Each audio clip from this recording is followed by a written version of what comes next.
I'd love to see it higher, but I think we need to make a statement to this community and to the kids that the social host part of it is not acceptable. We don't accept kids drinking. Our police chief has told us that it would be helpful. The sheriff's department has spoken in favor of it. Not public health, but it could be public health at the county meeting speaks in favor of it.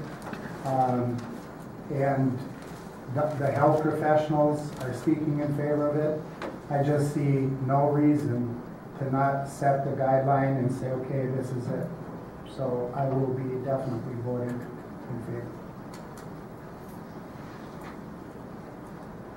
Any other discussion?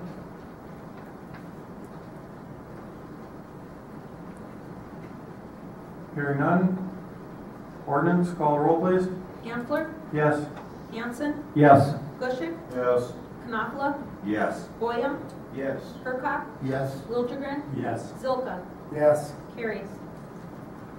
Ordinance number 78A, 6 series summary publication of ordinance number 78. Amend City Chapter Code 3, beer, wine, and liquor, introduced 6-1. So wish of the council. Move that we adopt 78.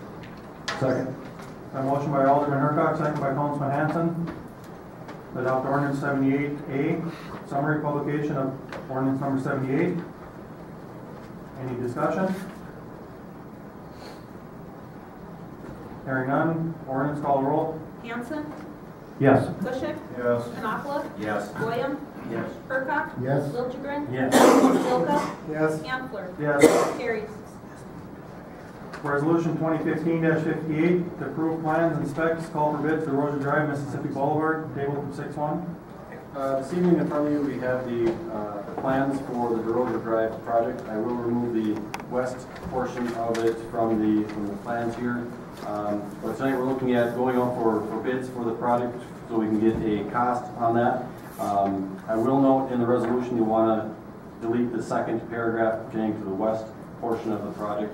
But tonight we'll be looking for approval of 2015-58 so we can obtain bids for the project. What's the wish of the council on resolution 2015-58? Make a motion to approve resolution 2015-58, omitting anything to do with the west end. Have a second? Second. Motion by Councilman Gushik, second by Councilman Hanson for resolution 2015-58. Discussion? Hearing none, resolution, call the roll. Gushik, Yes. Knopfler, Yes. Boyum, No. Hurkak, Yes. Liljegren, Yes. Zilka, Yes. Hensel, Yes. Hanson. Yes. Carries. Resolution 2015-59, call for public hearing. Adopt final assessment rule. Public hearing improvement 373. Right? Resolution 2015-59 is calling for the final assessment hearing for project improvement 373, which includes 5th Street, 3rd Street, 3rd Street, and as well as the DesRosier Drive project. So tonight we'll be looking at calling for the public hearing. We would have it at August 3rd at our August 3rd council meeting. What's the wish of the council? So moved. Have a second? I'll second it. Got a motion by Mayor Zilka, second by Councilman Gushik to approve resolution 2015-59. Any discussion? Mr. President, in the notice, we also include the west half, so we'll want to remove that portion from the notice of the hearing assessment as well. Don't we need to wait until we have the hearing about it, until after we've decided if we're going to award bids or not for DesRosier Drive? We'll open up the bids and then you can have the hearing. At that point, you'll decide whether or not you're going to levy them against the properties or not. So at that point, you can decide if you're going to go forward with the project. And with this being a public hearing, there will be notification to all involved. Both paper as well as individual notices, yes.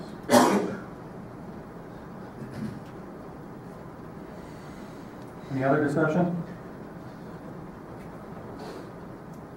Hearing none, resolution, call the roll. Knopfler, Yes. Boyum, Yes.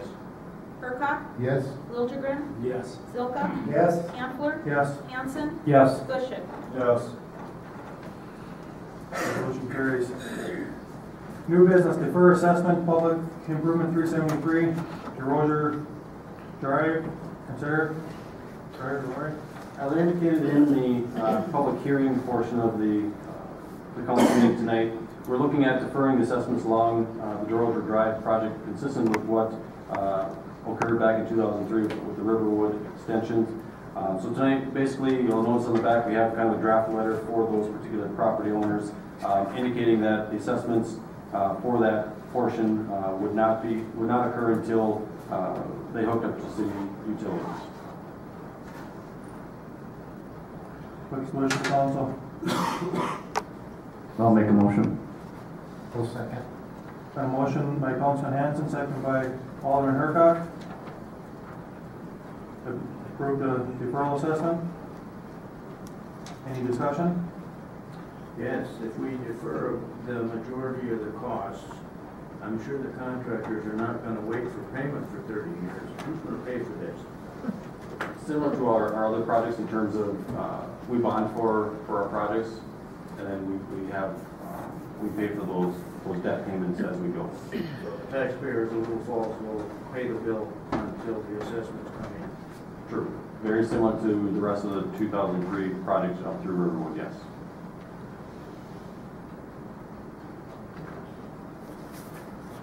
Any other discussion? Greg, is that different from other projects? In terms of, Well, doesn't the city always pay for it and then we collect the we collect the assessments? assessments as they Yeah. come in, yes. So it's nothing new. Any other discussion? Hearing none, all in favor, signify by saying aye. Opposed, same sign. Motion carries. Little Falls Sister City signage banner request, various locations between August 10th and the 20th, consider. Switch to the council on this one. So moved. Second. Got a motion by Mayor Zilka, second by Councilman Liljegren to approve Little Falls Sister City Inc. request. Any discussion? Hearing none, all in favor, signify by saying aye. Opposed, same sign. Motion carries. Swimming pool fence modification request. Considered. Ben, you have some on this?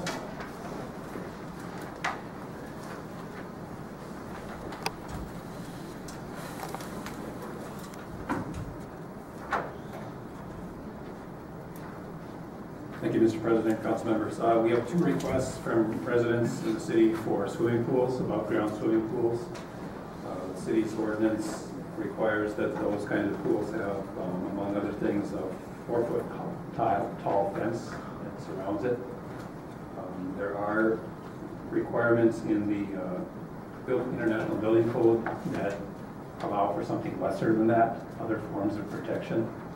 So your ordinance, while it says 4-foot fences is required, it also allows you to approve other methods of protection for those fences. So I've given you some information, basic information on those requests. I have some photos I can hand out if you'd like. The photos in question, or the pools in question. I wanted to make one update to the report, the memo that was distributed to you. I did have some more conversations with the building inspector about how the building code applies here. Basically what the building code says is if you meet certain conditions, then you don't need a building permit.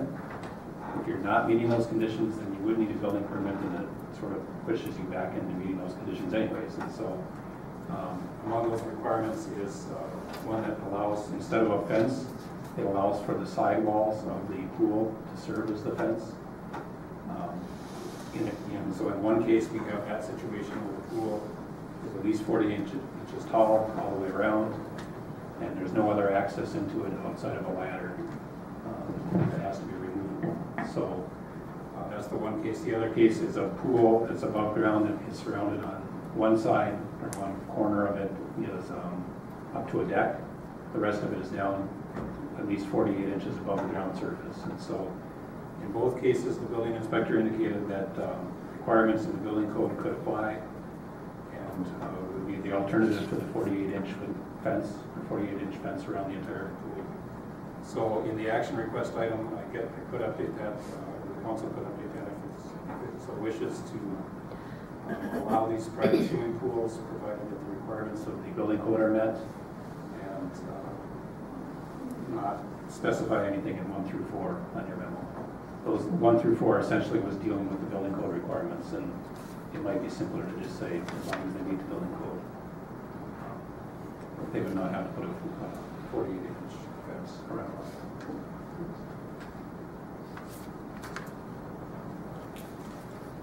What's the wish of the council?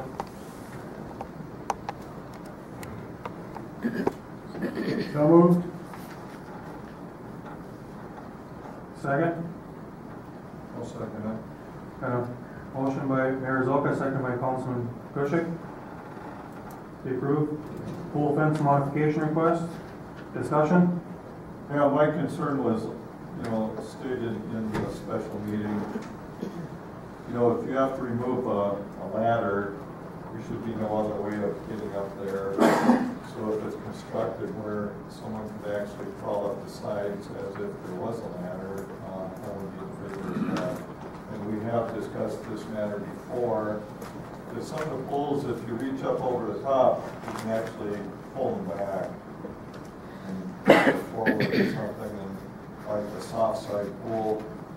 This would have to be something rigid. That main purpose this is in place is to keep kids from getting in there and accidentally drowning. So we should take every precaution we can to make sure the access for the children isn't possible. And that was my only concern. If the pool itself is designed in a way that it works as a deterrent against kids coming in there, I have no problem with it. Mr. President, Council, my understanding, talking with the building inspectors, that those building code requirements do require, but they do look at that issue of whether somebody can climb up the side of the structure. As an example, the one pool would have a little stand with a pump on it. The building inspector indicated that he would have to require some kind of fencing or something around that, or be removed and put somewhere else so that somebody couldn't step on that and then into the pool. So there are those considerations taken into account.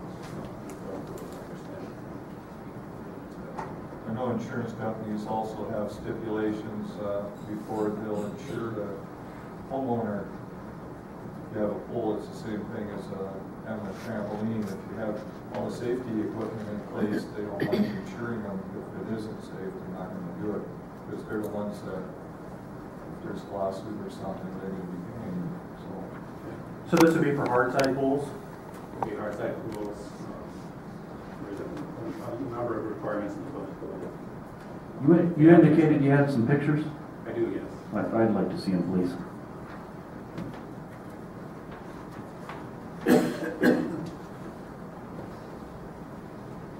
So the first one I'm going to hand out is from 511 4th Street. This is the kind of freestanding one that doesn't have a light next to it. And then the other attachments on it are the applicant's drawing of where it's set up the property area. You mentioned the building inspector when somebody putting in a pool, they apply until it gets inspected, right? Right, what he indicated was that the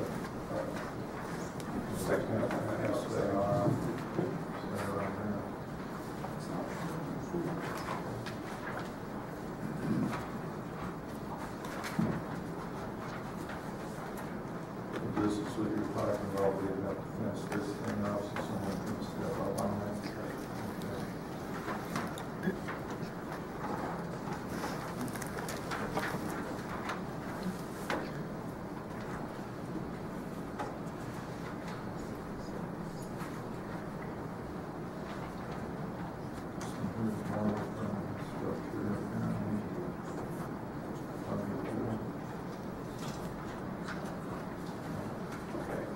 Sorry, the question at hand was, When someone puts in a pool, do they have to get a permit, so then the building inspector goes out and looks at what they're doing? apparently there was a change in the building code recently where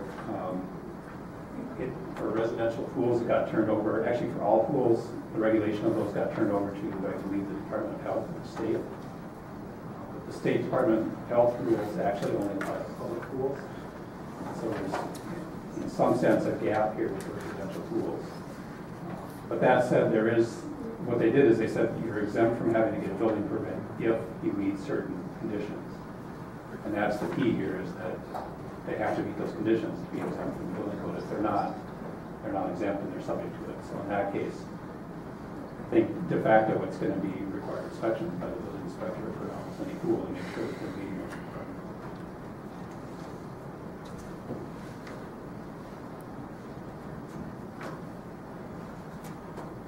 Any other questions?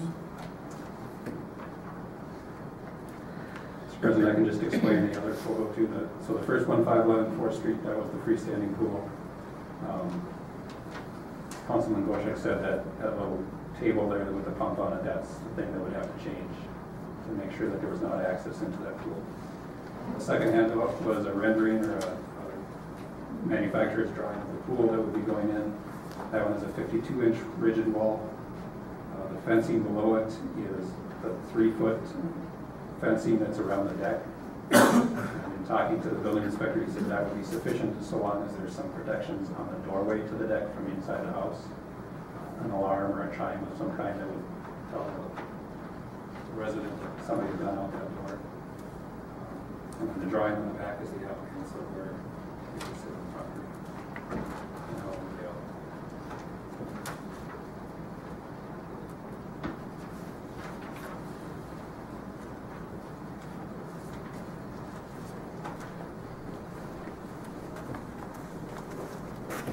Any other discussion or questions?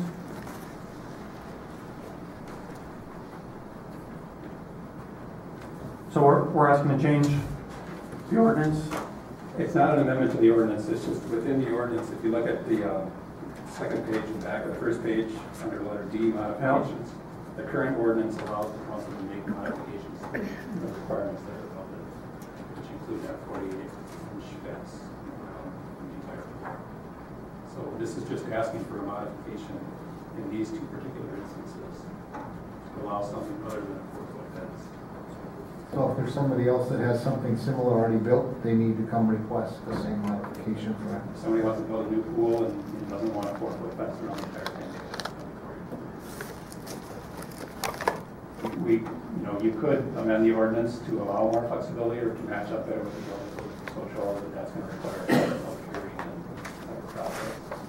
So until or unless that happens, this is going to be the process every time somebody doesn't want 48-inch fence around their pool. So how is this different from a variance?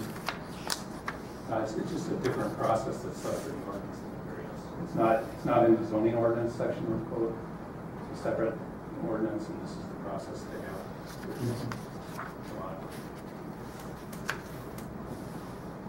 You're just citing section D as an example of why this is allowable. Right, under current city code, this is allowable. You don't have to. If you felt like you wanted the extra protection, you can require that.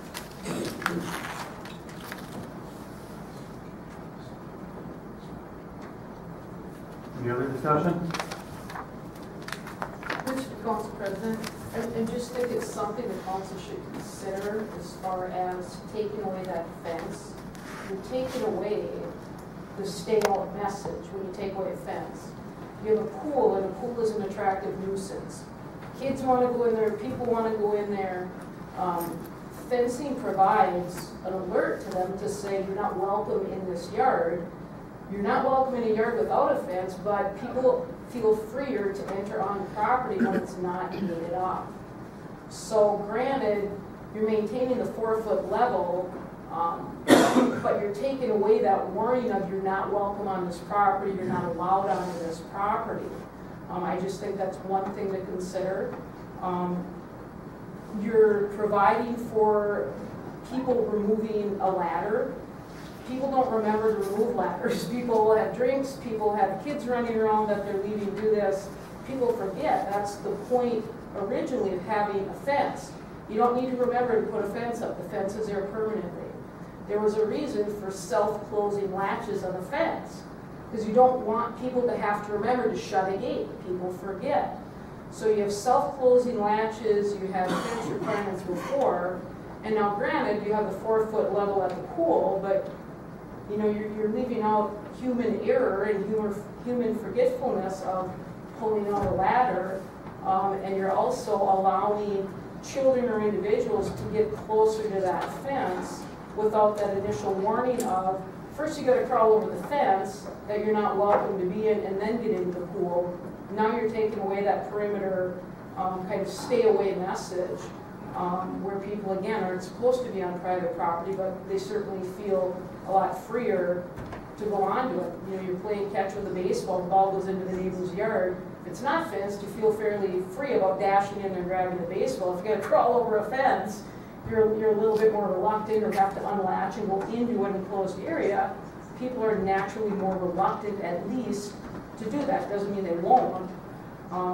But those are just some things to think about if you're going to grant this, that bad stuff can happen no matter what, but at least with the fence, you have one extra level of protection.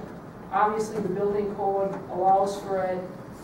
If there are going to be inspections and whatnot, you would hope the inspector would go in and identify those issues, but either way, you're going to have a way to get into that pool, and that would be the one big concern for me is people are going to forget to pull a ladder.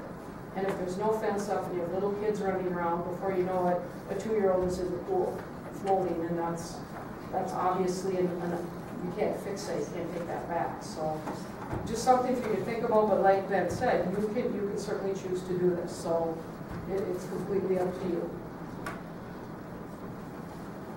Just even looking at these two pool requests, one of them I feel more comfortable with. But the one that has the pump and everything on the side, you're gonna have to go through all the problems, put a fence around that and try to make that inaccessible. You just as well can go around, take a little bit further. You know, one, it's a good idea they can't come in from the houseway because you did bring up the fact that if we put an alarm there or a bell or chimes or something, and there is no ladder with that one. The other one there is, and looking at that whole design and stuff, I feel pretty uncomfortable with that one. I'm surprised requests are coming in together like this. Is that you deny one? I mean, both of them, or accept both of them, or what's the deal here? Because I'm leaning toward probably denying the one and possibly accepting the other one. I certainly could defer to the city attorney, but I mean, in terms of that section D, it says you can make modifications upon showing a good cause with respect to the height, nature, and location of the fence, wall, gates, or latches, and necessity. You know, I think if you found that there was a difference between the two, one provided protection and one didn't, I think that would be adequate reason to have a difference. Okay. There are different requests in different pools with different situations involved, so.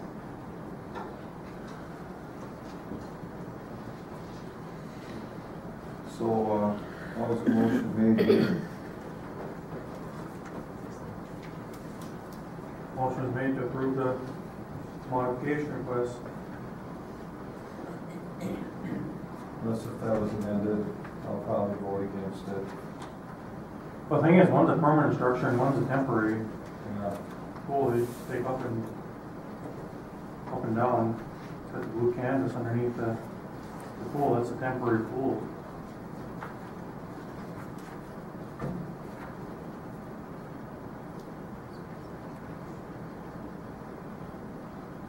Any other discussion?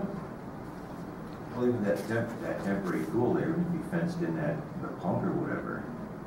There's still stepping blocks where the water belts come out. There's all the way. We discussed that before with the straps going up the pipe. Kid could hook his feet in there and use that for stepping up over the top.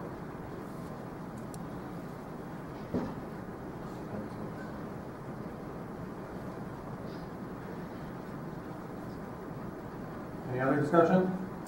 Our attorney has raised some pretty valid concerns.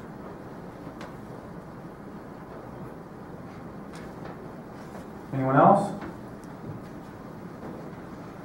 Hearing none, all in favor, signify by saying aye. Opposed, same sign. Aye. Motion fails.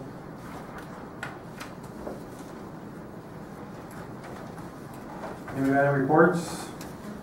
Boards, bureaus, committees, commissions? Any announcements? Hearing none, we will be adjourned, 7:03, or 9:03, sorry. 7:03.